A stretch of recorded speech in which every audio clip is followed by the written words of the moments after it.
राधे राधे दोस्तों, कैसे हैं आप सभी। आशा करती हूँ आप सभी बहुत अच्छे हैं और अपना ख्याल रख रहे हैं। राधा रानी अपनी कृपा आप सब पर बनाए रखे। दोस्तों, आज हम बात करेंगे महाशिवरात्रि की।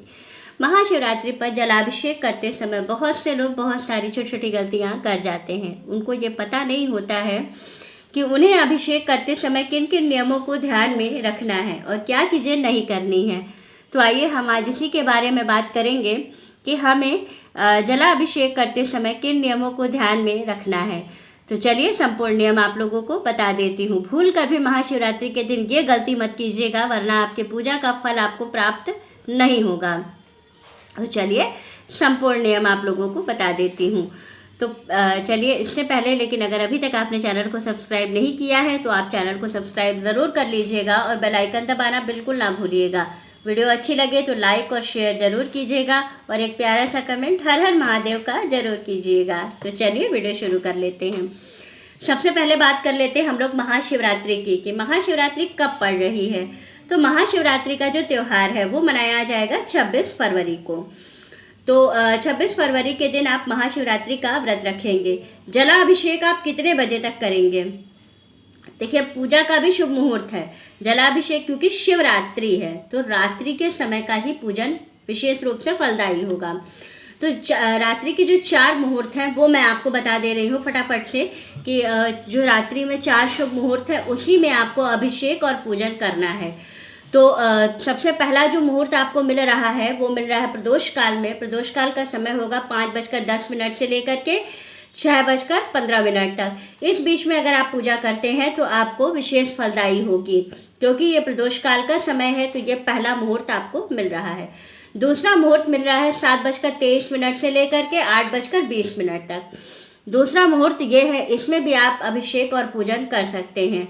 तीसरा मुहूर्त जो है ये बहुत अच्छा है, क्योंकि ये रात्रि का समय है और ये बहुत ही शुभ मुहूर्त है। इसमें अगर आप अभिषेक करते हैं तो आपके जीवन की संपूर्ण मनोकामनाएं आपकी पूरी हो जाएंगी। तीसरा मुहूर्त कितने बजे का है? तो तीसरा मुहूर्त आपको मिल रहा है 9:22 से 10:58 तक। इस बीच में अगर आप पूजा करते हैं तो विशेष फलदायी है ये। तो आपको इसका विशेष रूप से जरूर ध्यान रखना है कि इस मुहूर्त में आपको पूजा कर लेनी है। और चौथा जो मुहूर्त है वो अर्धरात्रि में है, लेकिन वो बहुत अच्छा है। अर्धरात्रि का जो समय होगा वो होगा 12:05 से लेकर के 1:43 तक। ये भी जो अभिषेक का मुहूर्त है बहुत शुभ मुहूर्त है। इसमें अगर आप करते हैं पूजा या भोलेनाथ का अभिषेक करते हैं या मंत्रों का जप करते हैं तो आपको संपूर्ण फल प्राप्त हो जाता है। अब सबसे पहले तो मैं ये बता दूं कि महाशिवरात्रि पर आप किस मंत्र का जप करेंगे जिससे कि भोलेनाथ आप पर प्रसन्न हो जाएं। तो भोलेनाथ का सबसे चमत्कारी मंत्र है, या तो आप नमः शिवाय का जप करिएगा, ओम नहीं लगाइएगा, और या तो श्री शिवाय नमस्तुभ्यम का जप करिएगा। अब बता देती हूँ जलाभिषेक में आपको कौन सी गलती नहीं करनी है। तो पहली गलती आपको नहीं करनी है, पीतल या तांबे के लोटे से जल नहीं चढ़ाना है।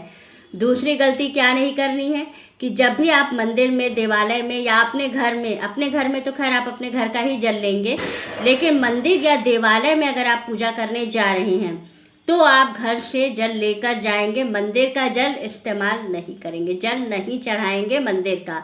और अगर आप मंदिर का जल लेकर चढ़ाते हैं तो वहाँ पर 1 या 2 रुपए ज़रूर रख दीजिएगा। तो इसका आप विशेष रूप से ध्यान रखिएगा। तीसरी गलती आप क्या नहीं करिएगा कि जो भी आप जलाभिषेक करिएगा तो जो बहुत से लोग जलाभिषेक करते हैं तो जो जलाधारी होता है, जो वो होता है अर्घा, जहाँ से अशोक सुंदरी के स्थान से जहाँ से जल नीचे आता है, तो बहुत से लोग वो जल वहाँ एक बर्तन लगा करके इकट्ठा कर लेते हैं, लेकिन उसको ग्रहण मत कीजिएगा। तो ये चीज़ विशेष रूप से ध्यान रखिएगा कि उसको आपको ग्रहण नहीं करना है।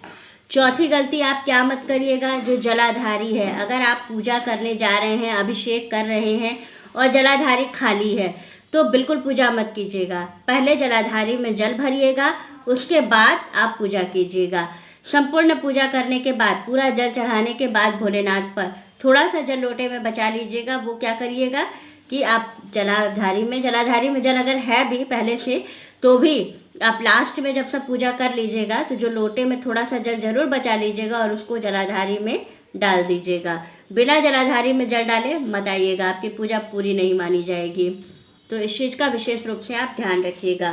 तो ये 4-5 गलतियां हैं जो बहुत छोटी हैं, लोगों को नहीं पता होता है, तो लोग ऐसे जाते हैं और नॉर्मल ही पूजा करके चले आते हैं। इस चीज़ का आपको ध्यान रखना है कि ये चीज़ें आपको नहीं करनी है। तो वीडियो अच्छी लगे तो लाइक, शेयर और सब्सक्राइब ज़रूर कीजिएगा। राधे राधे दोस्तों।